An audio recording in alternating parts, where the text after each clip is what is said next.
ចំណូលអត់មានទី2ទៀតដោយសារការជំរុញលើកទឹកចិត្តវាអត់មានទៀតពេលយើងដល់ពេលអញ្ចឹងទៅវាទៅឲ្យអារម្មណ៍យើងវាសរសើរទៅ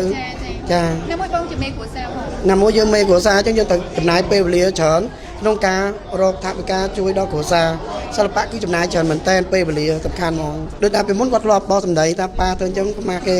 អត់ហ៊ានដើរចេញក្រៅដើរអីចឹងណាដោយសារតែប៉ាមនុស្សប្រុសតែងទៅស្រីអីចឹងណាបើអត់មានប៉ុណ្ណោះក៏អត់មានថ្ងៃនឹងដែរ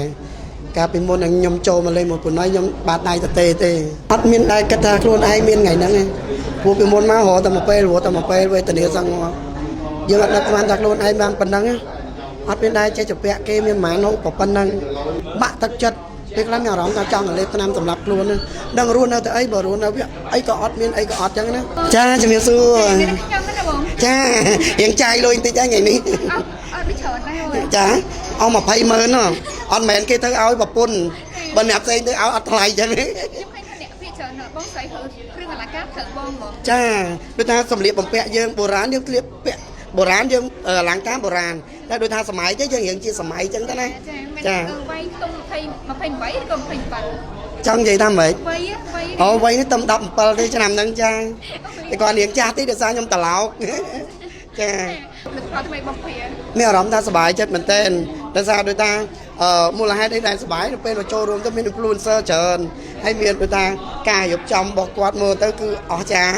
ហើយអ្វីដែលសំខាន់គាត់គឺផលិតផលថ្មីទៀតហ្នឹងហើយបងដូចជាជួយប្រម៉ូទគេថាក្រុមប្រម៉ូទរបស់ខាងផលិតផលដែរចាប្រម៉ូទខ្ញុំមួយពុណយបែបបាន 2-3 ឆ្នាំហើយបាទប្រម៉ូទឲ្យមេចាបងព្រាបាទឥឡូវទៅបាត់ធ្វើពីដើមមកស្គាល់តែមីងសមានក្នុងរឿងនេះពីមុនធ្វើទីកោដល់ទៅពេលចេញសមានជាប់មកនៅនឹងសមានហ្នឹងហ្មងទីកោដូចយើងកប់ទីកោសម្ដែងជាតួអង្គ character បែបម៉េចហើយមីងសមាន character បែបម៉េចដែរទីកោវាច្រើនគឺជាតួអង្គកូនក្មេងដែលមិនសូវដូចតាម9អញ្ចឹងចាហ្នឹងហើយបើសមានតួរៀងកាចបន្តិចតែកាចក្នុងលក្ខណៈដូចថាកាចពេលខ្លះគឺកាចអត់មានដឹងក្បាលដឹងកតុយកាចចេញមកគឺភ្លាវហ្មងចាខ្ញុំគឺជាបុគ្គលម្នាក់ដែលស្ងៀមស្ងាត់អត់សូវនិយាយស្ដីទេតែខ្ញុំចូលចិត្តមើលដូចថាអ្វីដែលទស្សនវិជ្ជាអ្វីដែលនៅក្បែរខ្លួនគេមានអីចឹងយើងយកមកដាក់នៅក្នុងអារម្មណ៍របស់យើងយើងធ្វើឲ្យដូចនឹងការពិតឬក៏ធ្វើឲ្យវាលើសព្រោះសម្ដែងរបស់យើងស្មើពេកវាអត់សូវមានការទាក់ទាញយើងធ្វើឲ្យយ៉ាងលើសដើម្បីមានការតាក់ទាញចាទុំមែនតើចាចឹងសម្រាប់បងគាត់ទៅថតមួយបងស្រីដែរភាគជាបងណាចាមានកម្រោអីណាថតវីដេអូប្រចាំថ្ងៃអីដែលផងឲ្យគេមើលឬក៏ថនអីថ្មីហ៎បងអត់ទេដោយសារតែគ្រួសារខ្ញុំគាត់គឺអៀនហ្មងពេលច្រើនគាត់អៀនច្រើនអញ្ចឹងមានតែខ្ញុំមួយតែយូរអាចទាញគាត់ចូលមកម្ដងអញ្ចឹងណាចាសម្រាប់កូនចាស់បងវិញមានអ្នកគេហៅមានអ្នកមើលទៅមានអ្នកស្នងនេះបងអត់មានផងហើយវាអត់មានអ្នកស្រឡាញ់ទៀតកូន2គាត់អត់ស្រឡាញ់សិល្បៈបង2កន្លងមកបងក៏ធំនិយាយដែរថាបងការអ្នកជីកមួយហ្នឹងគឺប្រពន្ធភរិយាបងហើយកូនបងគឺអត់សូវ support ទេអត់សូវចូលចិត្តទេព្រោះគាត់អៀនពីខ្មាស់ចិត្តអីចឹងណាតែឥឡូវពីមុនផ្សេងឥឡូវផ្សងវាដូចជាពីមុនគឺ3នាក់គាត់គឺអត់ចូលចិត្តនឹងការដែលយើងចូលសិល្បៈឯងដោយសារវាអត់មានចំណូលតែឥឡូវគាត់រស់ដោយស្រួលពីចំណូលពីសិល្បៈអញ្ចឹងគាត់មានតែដូចថាផ្ដល់តម្លៃឲ្យគាត់នឹងដូចថាឧបត្ថម្ភយើងបន្ថែមគាត់ជំរុញណាចាបើឱកាសវិញគេហៅជាការលើកទឹកចិត្តវិញតែពេលដែលគាត់អត់ទាន់ support នឹងបងមានចង់បាក់ទឹកចិត្តឈប់ម្ដងម្កាលទេបងបាក់ទឹកចិត្តឈប់បានឈប់ម្ដងម្កាលដែរដូចថាការខំប្រឹងរបស់យើងទី1ចំណូលអត់មានទី2ទៀតដូចថាការជំរុញលើកទឹកចិត្តវាអត់មានទៀតពេលយើងដល់ពេលអញ្ចឹងទៅវាទៅឲ្យអារម្មណ៍យើងវាសរសើរទៅចាណាមួយបងជាមេគ្រួសារផងណាមួយយើងមេគ្រួសារអញ្ចឹងយើងទៅចំណាយពេលវេលាច្រើនក្នុងការរកថវិកាជួយដល់គ្រួសារសិល្បៈគឺចំណាយច្រើនមែនតើពេលវេលាសំខាន់ហ្មងចាសម្រាប់ឥឡូវហ្នឹងពេលដែលបងគង់កូនបានអញ្ចឹងមើលទៅកូនបងអីភរិយាបងអីគាត់ចង់ពួកគាត់ហ្នឹងកូនគាត់ចង់រៀនឬក៏ចង់អីជំនាញអីវិញបងមិនដឹងកូនប្រុសខ្ញុំ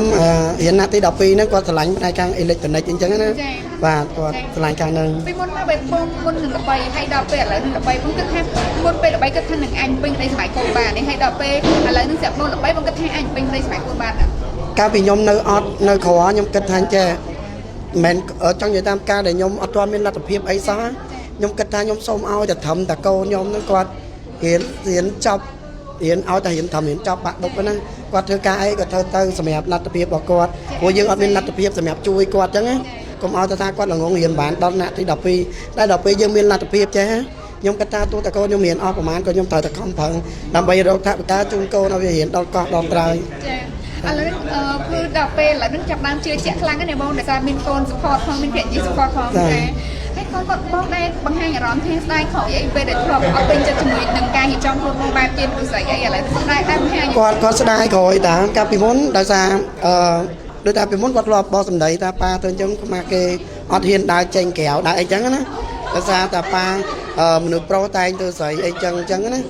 ដល់ពេលឥឡូវគាត់ឃើញថាយើងរកបានយើងអីទៅហើយគាត់មើលគាត់ធំទៅគាត់ចេះគិតគាត់ឃើញថាការលះបង់របស់យើងជាឪពុកក្នុងនាមជាឪពុកលះបង់គ្រប់យ៉ាងដើម្បីកូនគាត់ថ្ងៃមុនគាត់បត់ជើងសាពះហើយគាត់យំថ្ងៃបន់គុណលោកឪពុកហ្នឹងគាត់ថាកូនប៉ាកូនសុំទោសពីមុនមកកូនធ្លាប់និយាយខុសដល់ប៉ាពេលដែលកូនធំឡើងមិនដឹងថាគ្រប់យ៉ាងដែលប៉ាធ្វើគឺដើម្បីតែកូនបងបានស្អារម្មណ៍ខ្លួនឯងពេលកូននិយាយចឹងយំហ្មងអីថ្លៃអត់បានចង់និយាយថាកូននិយាយប៉ុណ្ណឹងស្បត់ខ្លួនឯងណាមួយជីវិតនេះអញកំប្រឹងរដើម្បីកូនអញបន្តទៅទៀតពីព្រោះគាត់ដឹងខុសដឹងត្រូវអញ្ចឹងចាតែចេះទៅកូនឥឡូវបងខាមានលទ្ធភាពហើយកូនចាឥឡូវនឹងបាត់ទៅថាគាត់ចង់និយាយសម្រាប់ជាឡៃហើយពេញចិត្តហើយដើម្បីគាត់ជ្រើសរើសសម្រាប់អារម្មណ៍របស់ខ្ញុំគឺខ្ញុំអត់មានបកបខំទាំងខ្ញុំស្រឡាញ់ផ្នែកនេះផ្នែកនោះឲ្យគាត់ធ្វើតាមខ្ញុំអត់ទេពីមុនខ្ញុំធ្លាប់បខំគាត់ខ្ញុំនឹកឃើញថាខ្ញុំសិល្បៈខ្ញុំចង់ឲ្យកូនខ្ញុំវារៀនសិល្បៈហើយខ្ញុំឲ្យគាត់ទៅរៀនសិល្បៈសាលាសិល្បៈយើងដូចថារៀន 4-5 ឆ្នាំទៅតែគាត់យំរហូត 4-5 ឆ្នាំហ្នឹងដោយសារគាត់អត់ស្រឡាញ់សិល្បៈហើយយើងទៅនេះគាត់អញ្ចឹងដូចយើងបខំឲ្យមនុស្សម្នាក់អត់ស្រឡាញ់អ្វីមួយអញ្ចឹងដល់ពេលទៅខ្ញុំសួរគាត់ថាកូនមិនខ្លួនឯងមានអារម្មណ៍អីខ្លួនឯងប្រាប់ប៉ាត្រង់ថាប៉ាខ្ញុំអត់ស្រឡាញ់សិល្បៈទេខ្ញុំត្រូវការរៀនខ្ញុំថាឥឡូវកូនចង់រៀនឥឡូវកូនទៅមិនខ្ញុំចង់មករៀនសាលារដ្ឋវិញដូរឲ្យរៀនរដ្ឋទៅឥឡូវគាត់រៀនខំប្រឹងរៀនបកកែការពីគាត់អញ្ចឹងមិនថាអ្វីដែលយើងបខំវាអត់មែនជាអារម្មណ៍របស់គាត់គាត់រៀនអត់ទៅមុខទេដល់ពេលឥឡូវគាត់ចូលមករៀនសាលាយើងធម្មតាគាត់ខំប្រឹងគាត់បានលេខ4លេខ5លេខអីតែគាត់រៀននៅសាលាដែលគាត់អត់ពេញចិត្តលេខ30លេខអីព្រោះតែគាត់ទៅឲ្យតែផុតពីផ្ទះអារម្មណ៍ដែលគាត់អត់ចង់ចឹងមិនថាគ្រប់ឪពុកម្ដាយទាំងអស់មិនបាច់ចាំបខំកូនណាឯងត្រូវតែធ្វើចេះធ្វើចុះអត់ទេមើលតែថាគាត់ដើរនឹងផ្លូវហ្នឹងគាត់ដើរត្រូវអត់បើគាត់ដើរត្រូវឲ្យគាត់ដើរផ្លូវហ្នឹងចុះទោះតែមិនមែនជាអារម្មណ៍របស់យើងក៏ពិតមែនហ្នឹងហើយ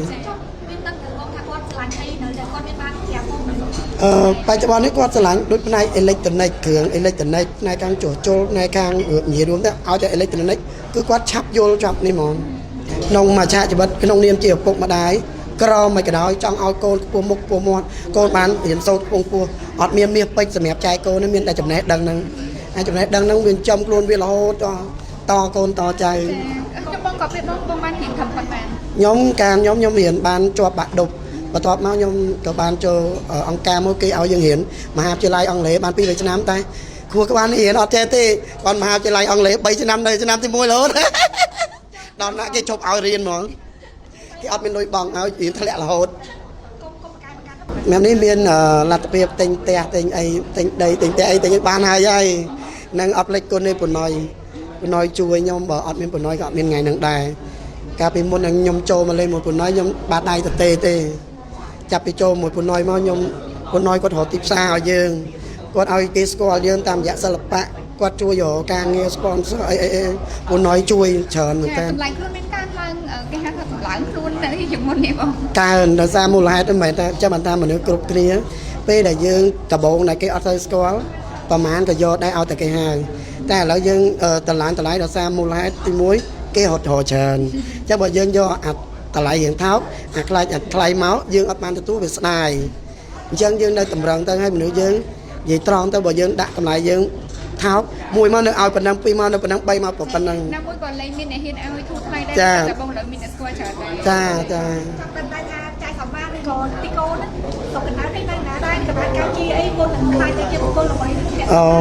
ចាខ្ញុំសុខកណ្ដាលនៅខុំភ្នំដិនស្រុកគ្រីវងខេត្តតាកែវអ្នកស្រុកតាកែវខាងជាយដែនហ្មងចានៅជាប់វៀតណាមហ្មងជាប់ព្រំដែនបងភាសាតែទៅបងភាសាចឹងថា